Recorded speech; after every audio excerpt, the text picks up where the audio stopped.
Le but de cette vidéo donc c'est de donner quelques éléments complémentaires qui permettront de comprendre la correction de la quatrième équation de l'exercice 1 du TD12. Alors pour ça, il faut faire un certain nombre de rappels en ce qui concerne donc les nombres imaginaires. Donc pour un nombre imaginaire, on va se placer dans un plan qui comporte deux axes. Le premier axe sera considéré comme réel et le deuxième axe sera considéré comme imaginaire. Donc la première forme la plus connue donc euh, pour un nombre complexe, donc qu'on va appeler donc z. Donc z est composé en fait d'une partie réelle et d'une partie imaginaire. Ce qui permet de repérer en fait la partie imaginaire, c'est i. I en fait c'est un opérateur, on peut le voir comme ça, qui dit que en fait on va tourner dans ce sens-là de 90 degrés.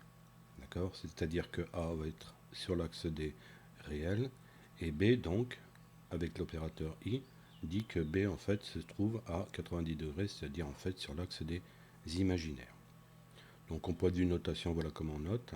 Donc A est la partie réelle de Z et B est la partie imaginaire de Z, avec la relation bien connue, donc I au carré égale moins 1.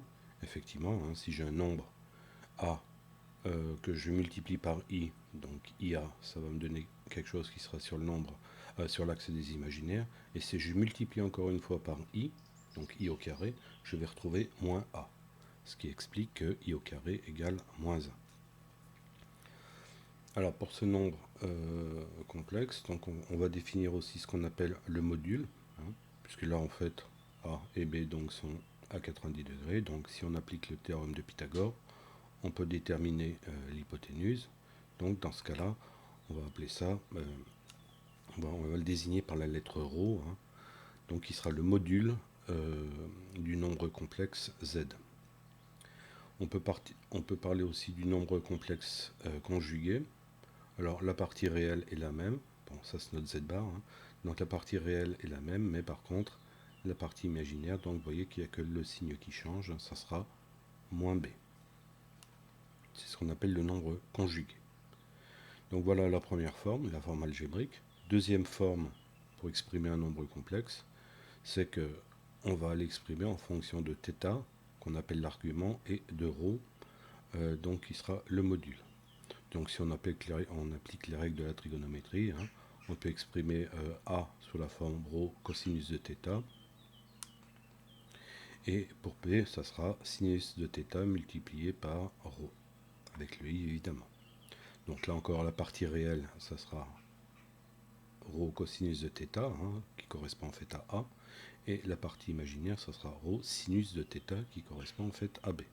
Là, c'est deux manières de désigner en fait le même nombre. Dans le cas du nombre complexe conjugué, donc la partie réelle, on a vu qu'elle était commune, donc ρ cosinus de θ, et donc là, j'ai un angle de moins θ. Mais sinus de moins θ, c'est égal à moins sinus de θ. D'où l'explication pour cette écriture. Donc voilà pour la deuxième forme. La troisième forme, ça sera la forme exponentielle. Donc là encore, on va utiliser le module et l'argument, mais on va utiliser donc cette notation exponentielle. Donc on a vu dans le TD12 donc l'explication des formules de Euler qui en fait permet de donner quelques éléments de compréhension pour la relation qu'il y a entre cette notation et cette notation.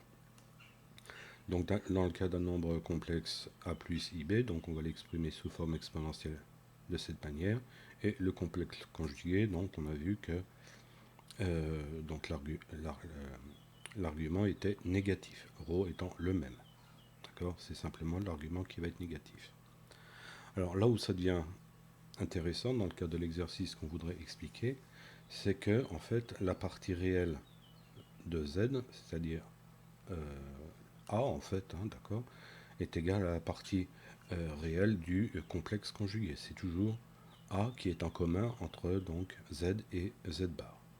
Donc ce qui va nous servir en fait pour la résolution, enfin pour trouver donc une solution particulière de l'équation avec second membre.